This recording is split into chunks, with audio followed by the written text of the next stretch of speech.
Hi guys, it's Joni, and this is kind of my story of my journey the last 2 years.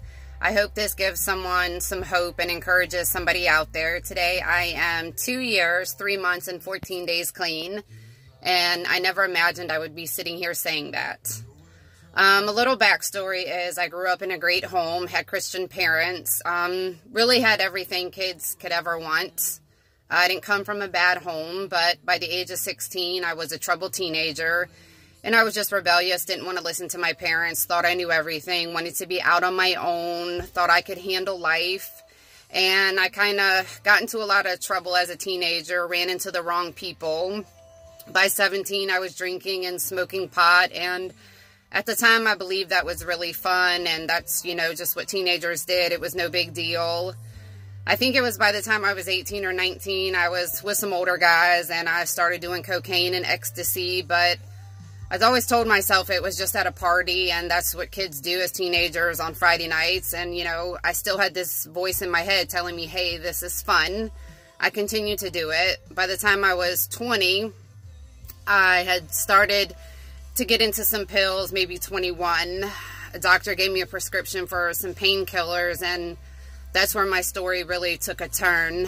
And I thought it was okay because it was just pills. It came from a doctor. And by 21, I found myself in a relationship that I thought was going to be the best thing in the world. And I thought I had really found love. And I thought this guy loved me and, just a happy ever after story.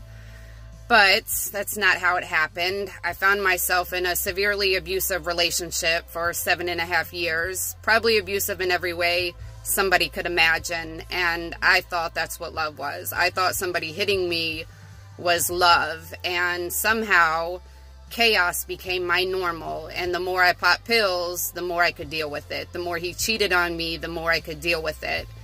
I had found so many things wrong with myself because it destroyed everything in me. When someone cheats on you, it just really destroyed how I saw myself. I really saw myself as worthless. Somehow I stayed in the relationship, and every time he hit me or tried to kill me or put a gun to my head, I told myself, he would change, he would change. Sad thing is he didn't change, and I began to hate myself for staying with him. But I also loved him at the same time, and we had kids together. I started popping more and more pills, and that was my way of coping. That was my way of dealing with everything. By the time I was 29, he was in prison. We had went our separate ways. And I found myself completely strung out on pills, consuming 90 in 3 days, 2 days, going to the streets, buying them like crazy. I'd really found myself in a really dark pit. I always wanted to get help, but deep down inside, I didn't know how to live a normal life without pills because I was escaping reality over and over again, and I was running from my problems over and over again. I always told myself I would never be a hardcore drug addict, oh, I would never be the person that picks up a needle, because after all, I just took pills. Well, it was in 2015. I had signed over my kids because I knew I couldn't take care of them anymore.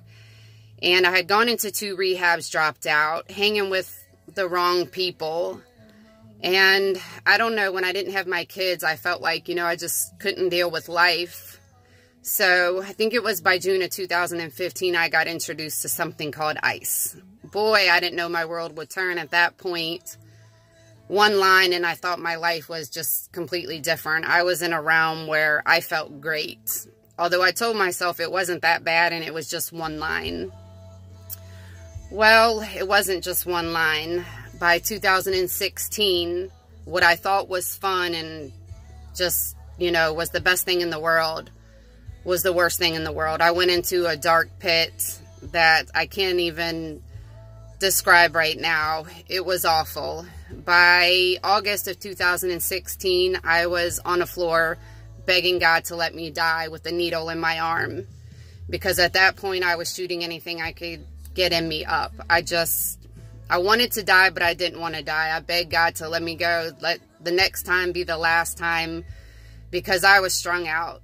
I didn't know how to get help. I wanted to get help. I had parents that prayed for me over and over again. But at that point, I was truly doing whatever I could for the next high. I always wanted a normal life, and I used to sit and cry and wonder what it would be like to be able to be normal, to wake up not addicted to something, to wake up not chasing a high, just to be able to get up and go to work, because I could never hold a job. I stopped caring about my kids. I had stopped caring about anything. I didn't care if I died. And I had a bunch of people praying for me. But I remember just wanting to be normal. But I also had a voice in me telling me, Joni, that could never be you. You could never be normal. But I'm here to tell you that that's a lie. You can be normal. October 11th of 2016 was the day I decided to get my life back. I did go to rehab, the best decision I ever made in life. But I can stand here today and tell you, because of God, I am 2 years, 3 months, and 14 days clean, and I feel great. So don't ever believe you can't do it. Don't ever believe that you can't make it. I made a decision to give my life to God, not just go to rehab. I made a decision October 11th to surrender my life to God, to give him everything I had. And I told God, I'll give you everything I got. Just don't ever let me go back. Don't ever let me out of your hand. And that day, I gave God everything I had, and I started reading the Bible, and I started praying, and I know chains fell off of me. I not only completed 90-day inpatient treatment at a Christian facility, I got out and I stayed clean. I got out and my life turned around. I've been through a lot of things emotionally, but I've seen God put me back together piece by piece, and I have seen the things that he can do. And it's amazing what God will do to you if you just give your life to him. He's been good to me. He's been amazing. And it's only because of him I am where I am. People ask me all the time, Joni, how did you do it? What's the answer? How did you get clean?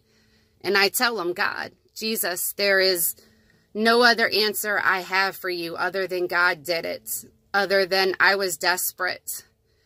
And nothing else in the world, no willpower would ever help me give up the drugs. God did that, and that's where credit is due. God is real, and God will break every chain in your life if you just give him your life. The moment I surrendered is the moment God took over. I not only got clean, God's been good to me. I've been at the same job for over a year now, which is something I can say I've never been able to do. I'm at a point where I can see my kids, where I have a relationship with them. I went through school, started phlebotomy. I mean, when you give your life to God, I want you to know it's limitless. If you're out there, if you're hurting, if you feel like you're in a dark pit and God cannot reach you, I want you to know God can reach you. God can touch you. Just cry out to him and he will. He changed my life. He can change yours too. There's no pit too deep that God can't get to. There's nobody's life that's too far gone that he can't reach. God's right here with you. And if you call out to him, he will answer you. I've watched God do amazing things with my life over the past 2 years, and he can do it for you too.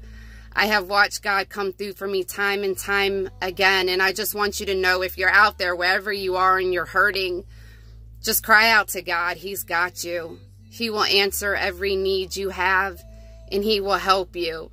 It's one day at a time. You can beat addiction with God. You don't have to live in the chains of that. God will break every power of darkness over you that Satan thinks he has. Don't believe the lie. We weren't born to live like that. We weren't born to live depressed, in addiction, with anxiety, with stress, with worry. God didn't create us for that. God created us to be happy. And I am, and you can be too. God loves you.